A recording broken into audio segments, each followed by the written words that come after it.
Welcome back, everyone. It's time for another episode of Catholic Cocktails. This is the weekly YouTube video series that's produced by Salt and Light Catholic Radio in Boise, Idaho. And this is the weekly show where we sit down and we raise a glass, have a toast with some of our famous Catholic saints, based on this book here, Drinking with the Saints by Michael P. Foley. So each week we hop up here, we get to introduce a drink and a saint, or a drink that goes along with the saint for that week.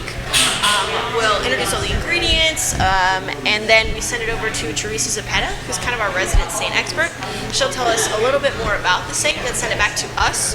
We'll have the bartender make the drink. They show you exactly how to do it, and then we get to try it and learn about what Teresa talked about. All right. Well, this week, not so well known. Yeah, I've never heard of him before. This is St. Andrew Avellino is who we're highlighting this week, and the drink that goes along with that feast day is called Dark and Stormy. Pretty long list of ingredients that you're going to need. Light rum, lime juice, simple syrup or triple sec is what we're going to use today, ginger beer, lime zest, and a lime wheel. Okay, so kind of summery is what I'm picking up. It could be, yeah, kind of Light, zesty. refreshing. Yeah. Right, I like that. Served over ice, I'm assuming. Yeah. And then as far as hardware and glassware goes, of course, ice, shaker, strainer, a highball glass, not a cocktail glass. There you go. All right, well, now we know what we're going to make and the stuff we need to make it, so let's send it over to Teresa Zapeta to learn more about St. Andrew Avellino. On November 10th, the church commemorates the feast day of St. Andrew Avellino. He was born in 1521 to a wealthy family in the Kingdom of Naples in Sicily. His baptismal name was Lanceloto. In English, we say Lancelot. He went to elementary school studies, and when he finished that, he was sent to Venice to pursue a career in philosophy and humanities. Apparently, he was quite an attractive young man, and that garnered the attention of many female admirers. He was also a very chaste young man, and he found that this attention put the virtue of chastity in danger. So he took the ecclesiastical tonsure. He then went to Naples and obtained a doctorate in both civil and canon law, and was ordained a priest at the age of 26. He was a very successful ecclesiastical lawyer and won case after case. However, in one case, he told a white lie to defend a friend. Upon reflection, he was horrified, and he stopped practicing law to devote his life to religious education and pastoral work. The Bishop of Naples asked him to reform a very lax convent of nuns. He immediately enacted a strict enclosure as well as other reforms. But this was not to the liking of some of the less than virtuous men in the community who frequented the convent, and they ambushed him, beat him severely. And he went to a Theatine congregation to recuperate. By the way, that convent had to be closed. I guess some things aren't worth saving or cannot be saved. It was while he was in this Theatine congregation that he discerned a calling to join them. This particular order had only recently been founded by Saint Cajetan. It was while he was there that he took the name Andrew.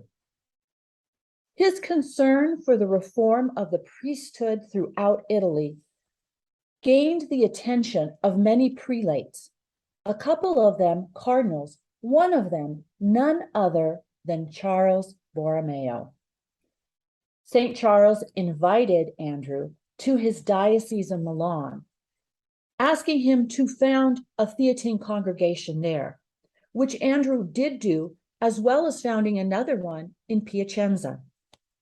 It was while he was in Milan that the friendship between the the two saints grew, and Saint Charles often sought the counsel of Saint Andrew.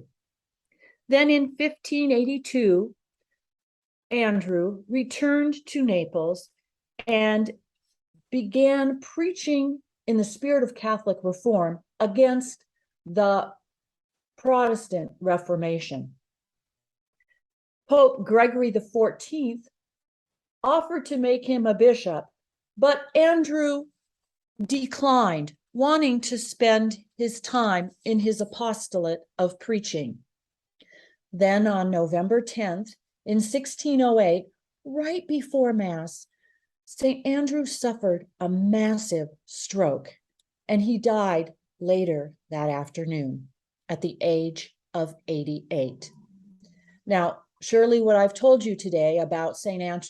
Andrew isn't all there is to know or all that is told about him.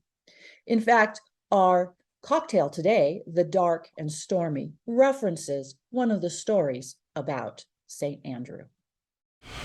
Well, as we do each and every week, we film Catholic Cocktails at the Harp Pub and Eatery in Meridian. And Ian had so much fun last week that he decided to come back this week and make us another drink. So the Dark and Stormy, I'm wondering where the dark comes in since we're using light rum. You know, that's a good question. I'm not sure either. I don't know what they were thinking when they named it, but whoever decided to name it, I guess, thought the flavors were dark and stormy. Could be. So what all do we need? We got the bar filled with ingredients here. Yeah, we do. Compared to last week, we got more. So we got a lime, we have Bacardi as our light rum, then we have lime juice, then we have our simple syrup, and we have our ginger beer. All right. Well, I'm going to step away, and we're going to watch Ian in action as he makes the Dark and Stormy. All right, so first thing we're going to do is we're going to get 2 ounces of our light rum, which we're using that Bacardi. So we're going to go 1 and 2. Okay. Next step, you're going to add an ounce of your lime juice.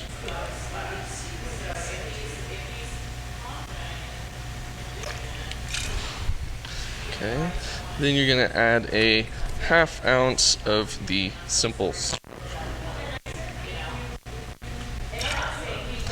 Okay. Now you need to have ice in your shaker. Says you need to shake it 40 times, but we'll see if our tasters notice that I'm going to shake it only like 37 times. We'll see.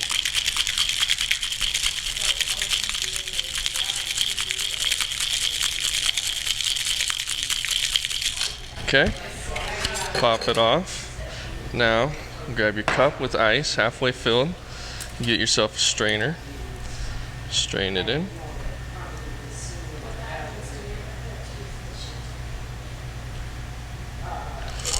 Okay. Once you strained it, it says you're supposed to zest a lime onto this portion here, but I'm going to do a lime peel instead. And just kind of give it a little spritz in there, and then you top it with ginger beer.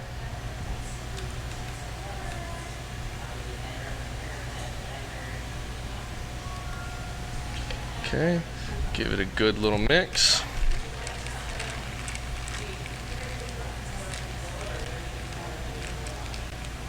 Then you garnish with a lime. And there you go, Dark and Stormy. All right. Well, now we have the drink, and ladies first, as always. Sounds good. Again, not quite sure the whole Dark and Stormy. Maybe if we made it with dark rum, it would be darker and stormier. It tastes like you kind of said. Like what it made me think of was a Mike's Hard Lemonade. Just like I think you had said that earlier, thinking about the ingredients. I don't think you shook it 40 times. 30, 36 maybe? 37. I don't know. We'll have to go back and watch this Not later. well mixed. I don't Not think well it was 40. I think it'd be a lot better if it was 40. Yeah, those 4 extra shakes. That's going to make the It's difference. gonna make the difference. We're just messing with Anyway. Ian because he's new on the job. So, what were some of the things we learned about this saint from Teresa? The fact he was humble Yes. and pure, which most of our saints are. Handsome. That was interesting. Well, when I was doing research for this one, it was it made an emphasis on like he was a very attractive person, so he had lots of like lady admirers, and so in order to continue working on his purity and his chastity, he took on a tonsure, which is where they shave the top of their head and they leave the ring around the sides, the commonly seen monk's hair or whatever. So he took that on to not only humble himself but to make himself less attractive. Kind of like Saint Rose of Lima. I don't know if you know anything about her. Because I thought maybe it was the things that swell up in your throat. Oh, those are tonsils. Tonsils, Okay, Brian. much different. Yes. All right. He was also a lawyer who practiced both civil and canon law, but then he lied to help a friend, and He got a little he got disbarred, little basically. passionate, yeah. Well, he was reading scripture, so like he lied and he caught himself and was like feeling guilty about it, and then he was reading it was like Book of Wisdom 1 verse 11 or something like that. Huh. And it kind of called him out. It was like the one who lies dies, pretty much. Oh, wow. And so he quit practicing law after that because he was like, I want to continue practicing virtue. So the thing that you can do, last call, it's kind of a final thoughts, things in the book, the brown boxes, there's some fun facts in here. So today, as you drink this and learn more about St. Andrew's aversion to lying, you can raise a glass and proclaim, "In wine there is truth." But there's no wine in this, so he's lied again. He lied in the book. Dang it. No, actually wine is something that you can use to celebrate his feast day. The Campania region of Italy, where Avellino is located, has several celebrated wines, and you can read all about it here. So if you prefer wine to maybe the hard liquor, Yeah. might want to try that. They usually have that option at the end of each saint that has several drinks with it. If you're not a hard liquor person, they give you those beer and wine options, which is pretty cool. Yeah, I think so too. So again, if you don't have this book, we would highly recommend getting it because it's fun to learn about some of these saints that maybe we hadn't heard of. No idea. And it's also fun just to read about all the facts and the different places and regions that they came from, and it just sort of comes alive. The geography. The geography, exactly. Exactly. All right, well, again, special thanks to the Harp Irish Pub and Eatery for hosting us once again, and great job, Ian, another delicious drink. I'd probably give it a 4 out of 5. Yeah, I would drink it. Yeah. If it was like summertime. It's getting Summertime. to fall now, so it's Yeah. a little bit more like we want those chocolatey rich peppermint schnapps and coffee, Speaking of which, we are already thinking about our Christmas special that we're going to have and all the yummy goodies that we're going to sample. We're putting that together, so make sure you check back Yeah. down the road. We might have something special in order. Yeah, and meantime, make sure that you hit subscribe, you leave some comments below, Yes. give us a thumbs up, and subscribe, right? That's Yes. important. Smash that subscribe button. With this one, if you want, if you're leaving comments, let us know if you try it with a dark rum. We're curious to know Yes. if it tastes any different or Yeah, make it a little darker, a little Yeah, stormier. Let us know what you think. kind of match the name a little better. Well, until then, St. Andrew, Avellino, pray for us. Cheers. Cheers, everybody.